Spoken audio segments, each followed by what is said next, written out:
अस्सलामुअलैकुम, कैसे हैं आप सब। उम्मीद करती हूँ सब खैरियत से होंगे। आज मैं आपके साथ बहुत ही ज़बरदस्त और amazing tips and tricks share करने जा रही हूँ। आई होप आपको पसंद आएंगी और कुछ ऐसी टिप्स शेयर करूँगी जिससे आपकी मनी सेविंग होगी और आपकी पैसों की बचत होगी और बहुत सी ऐसे काम होंगे जो आपके मिनटों में हो जाएंगे और बहुत सी ऐसी चीज़ें होंगी जो आपकी ऑर्गेनाइज हो जाएंगी। तो वीडियो अच्छी लगे तो लाइक शेयर और सब्सक्राइब ज़रूर कीजिएगा। तो चलते हैं वीडियो की तरफ। और यहाँ पर देखिए, मेरी पहली टिप आपके साथ इस तरह के बॉक्सेस को लेकर है। इस तरह के बॉक्सेस अक्सर हम लेकर आते हैं और यहाँ पर देखें, इसके ऊपर मैंने कुछ इस तरह से एक ऑर्गेनाइज़र बनाकर लगाया हुआ है, जिससे ये बहुत ही अच्छी तरह से सेव हो जाता है और पैकेट बिल्कुल बंद हो जाता है। इसमें से ज़रा सा भी जो है वो फ्लोर नहीं गिरता। तो इस तरह के अक्सर हमारे पास डिब्बे आते हैं, जिसे अक्सर तो हम या तो बॉक्सेस में डालकर ऑर्गेनाइज़ कर लेते हैं इनकी चीज़ों को, या स्पाइसेस को, या कोई भी चीज़ का आपके पास बॉक्स हो। लेकिन समटाइम ऐसा होता है कि हम इन स्पाइसेस को या इन चीज़ों को इसी बॉक्स में भी ऑर्गेनाइज़ करना चाहते हैं।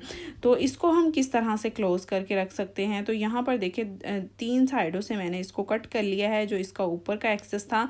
और अब जो इसकी साइड्स हैं, इसको मैं अंदर की तरफ इस तरह से फ़ोल्ड कर दूँगी। तो यहाँ पर देखिए, इस तरह से मैंने फ़ोल्ड कर दिया। और अब जो एक साइड ऊपर की हमारी यहाँ पर बची है, इसको मैं कुछ इस तरह से अंदर की तरफ इसके डाल दूँगी और स्टक कर दूँगी। तो ये हमारा बॉक्स बिल्कुल अच्छी तरह से ऑर्गेनाइज हो जाएगा और बंद भी हो जाएगा। इस तरह से ये खुला भी नहीं रहेगा और इसके अंदर एयर भी नहीं जाएगी। तो है ना अमेजिंग टिप। आई होप आपको पसंद आई होगी। इस तरह से आप भी अपने बॉक्सेस को ऑर्गेनाइज करके रख सकते हैं। तो आ जाते हैं नेक्स्ट टिप की तरफ। यहाँ पर देखें, नेक्स्ट टिप मेरी इस तरह के कैप को लेकर है। यहाँ पर देखें, ये कैप मैंने लिया है और इसका हम एक बहुत ही ज़बरदस्त ऑर्गेनाइज़र बनाने वाले हैं। तो यहाँ पर मैं काविये की मदद से इसके अंदर होल बना रही हूँ। होल कुछ इस तरह से बनाने हैं कि आमने सामने आने चाहिए, लेकिन जो 2 होल होंगे उनके अंदर स्पेस थोड़ी सी ज़्यादा होगी और जो ऊपर के होंगे उनके अंदर थोड़ी सी कम स्पेस होगी। तो ये देखिए, कुछ इस तरह से मैंने इसके अंदर होल बना ली हैं। अब यहाँ पर मैंने एक पेपर बाइंडिंग वायर ली है और इसको कुछ इस तरह से मैं सीधा कर लूँगी। ये बहुत ही सॉफ्ट सी होती है और बहुत ही चीप रेट्स पर हमें बहुत ज़्यादा मिल जाती हैं। तो इसको मैं कुछ इस तरह से सीधा कर लूँगी। अगर आपके पास ये अवेलेबल ना हो तो आप कोई भी हेयर पिन भी ले सकते हैं, उसकी मदद से भी आप ये ऑर्गेनाइज़र बना सकते हैं। तो इसको मैंने इस वायर को बिल्कुल सीधा कर लिया। अब इसका मैं सेंटर कर लूँगी। तो सेंटर से मैंने कुछ इस तरह से इसको फोल्ड कर लिया और अब यहाँ पर हम ये इन होल्स के अंदर से गुजारने वाले हैं। और आप देखेंगे कि ये हमारा एक बहुत ही ज़बरदस्त सा एक हैंगिंग क्लिप बनकर रेडी हो जाएगा। तो इसको मैं कुछ अब इसके अंदर डालने के बाद अब मैं ऊपर की साइड से इसको इस तरह से फोल्ड कर लूँगी कि ये हमारी कुछ हुक्स बन जाएंगी।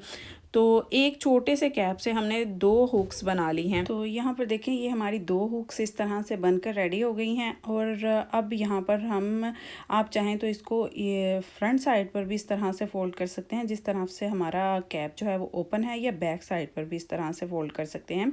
आप इसको किसी भी तरह से लगा सकते हैं। तो यहाँ पर मैं इसको कुछ इस तरह से फोल्ड कर रही हूँ क्योंकि मुझे बैक साइड से लगाना ज़्यादा ईजी रहेगा। तो यहाँ पर मैंने डबल साइडेड टेप ले ली है और एक साइड से मैं इसको इस तरह से स्टिक कर दूंगी और दूसरी साइड से मैं उस जगह पर इसको स्टिक कर दूंगी जहाँ पर मुझे इसकी ज़रूरत है।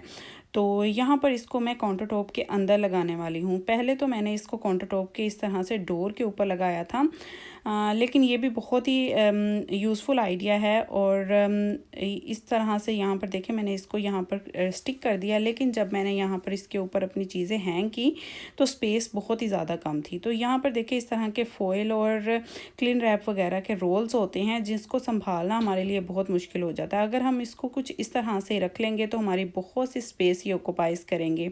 तो आपने क्या करना है कि कुछ इस तरह से ये पेपर क्लिप बैंड्स मिलते हैं, तो इसको आपने ये इसके ऊपर लगा देना है। इस तरह से हमारा ये एक हैंगिंग पोजीशन में आ जाएगा। अब हम इसको कहीं भी हैंग कर सकते हैं। तो ये देखें, ये दोनों क्लिप्स मैंने इसके ऊपर लगा दिए हैं। ये बहुत ही चीप किसी भी स्टेशनरी शॉप से आपको मिल जाएंगे। और अब यहाँ पर देखें, इसके अंदर अब हम कैप के ऊपर इसको लगा देंगे और ये हमारा हैंगिंग पोजीशन में आ जाएगा। इस तरह से हमारी स्पेस भी बहुत ज़्यादा ऑक्यूपाइज करेगा और एक हमारी चीज़ भी ऑर्गेनाइज हो जाएगी। लेकिन इसका एक मसला ये हुआ कि ये हमारे जब मैंने इसको डोर के ऊपर लगाया तो जब मैंने डोर को बंद किया तो ये पूरी एक काउंटर का यानी कि 2 हमारे पोर्शंस हैं, तो एक पोर्शन में ये बिल्कुल भी फिट नहीं हो रहा था, यानी इसकी लेंथ थोड़ी ज़्यादा थी। तो फिर मैंने इसको क्या किया कि अपने काउंटर टॉप के अंदर यहाँ पर देखिए मैंने इसको कुछ इस तरह से हैंग कर दिया। तो यहाँ पर इसकी जो लेंथ है वो बिल्कुल इक्वल आई और बहुत ही अच्छे से ये बहुत ही कम स्पेस में हमारे ऑर्गेनाइज हो गए हैं। तो अब इनको यूज़ करना और संभालना हमारे लिए बहुत ईजी हो जाएगा। तो आ जाते हैं नेक्स्ट टिप की तरफ। ये टिप मेरी आप सबके लिए बहुत ही यूज़फुल होने वाली है। ये अक्सर ही हम सब प्रॉब्लम फेस करते हैं। यहाँ पर देखिए मेरे पास नेल पॉलिश है। आपने अक्सर देखा होगा कि जब हम इसे यूज़ कर रहे होते हैं ये अक्सर कहीं भी हमारे लग जाती है, कभी काउंटर टॉप पर लग जाती है या कभी किसी भी टेबल पर या ड्रेसिंग टेबल पर या वैनिटी वगैरह पर ये गिर जाती है। कभी बच्चे शरारत कर दें तो ये कहीं पर गिर जाए तो इसको उतारना मुश्किल हो जाता है। तो इसका एक बहुत ही ईजी सा हल मैं आपके साथ शेयर करूँगी। आपने क्या करना है कि सॉल्ट ले लेना है और इसको नेल पॉलिश के ऊपर इस तरह से डाल देना और आप देखेंगे कि सॉल्ट सारी नेल पॉलिश को बहुत ही ईजीली सक कर लेगा और बहुत ही ईजीली हम इसको रिमूव कर सकेंगे। तो ये देखें विद इन सेकेंड्स हमारी नेल पॉलिश इस तरह से रिमूव हो गई है कि इसका ज़रा भी स्पॉट भी हमारी टेबल पर नहीं आया। तो कुछ इस तरह से आप नेल पॉलिश को रिमूव कर सकते हैं। तो बहुत ही ईजी टिप है, इसको ज़रूर यूज़ कीजिएगा और अपनी प्रॉब्लम्स का सल्यूशन निकालेगा। तो ये देखिए टेबल बिल्कुल क्लीन हो गया है। तो आ जाते हैं नेक्स्ट टिप की तरफ। तो ये टिप मेरी आप सबके लिए बहुत ही यूज़फुल है। आपने अक्सर देखा होगा कि इस तरह की कैंडल्स हमारे घर में होती हैं जो कि अक्सर टूट जाती हैं और जब हम इनको यूज़ करते हैं तो ये स्टैंड भी नहीं होती।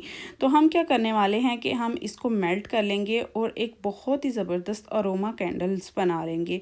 तो सबसे पहले मैं इसको पैन में डाल दूँगी और बहुत ही लो फ्लेम पर मैं इसको मेल्ट करूँगी। तो ये देखें जस्ट 1 मिनट आपको लगेगा और ये कैंडल्स बहुत ही इजीली मेल्ट हो जाएंगी। और इसका जो थ्रेड है वो आपने साइड पर कर लेना है कुछ इस तरह से। और जो इसका यहाँ पर हमारे पास इसकी कैंडल आई है वो हमने किसी भी इस तरह के जार्स में डाल लेनी है। तो ये मेरे पास एक शीशे का जार था, बहुत ही छोटा सा था और इसके अंदर मैं इस कैंडल को डाल दूंगी। तो यहाँ पर देखिए कैंडल का जो सारा मेल्टेड मोम है वो मैं इसके अंदर डाल दूंगी और जो बाद में हमारे पास ये थ्रेड है इसको कुछ इस तरह से मैं डालूंगी कि इसका जो ऊपर का टिप है इसको हमने सेंटर में रखना है ताकि जब हम कैंडल को बर्न करें तो इसका टिप सेंटर में आए।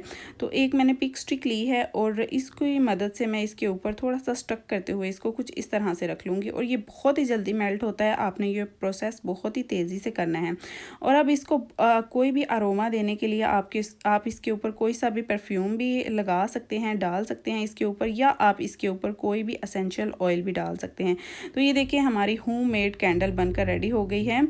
अब आप इसको कहीं भी रख सकते हैं, ना तो हमारी मोम मेल्ट होगी और ना ही ये कैंडल ख़त्म होगी और बहुत सा अरोमा आपको मिल जाएगा और बहुत सी अच्छी सी खुशबू भी ये कैंडल हमें देगी।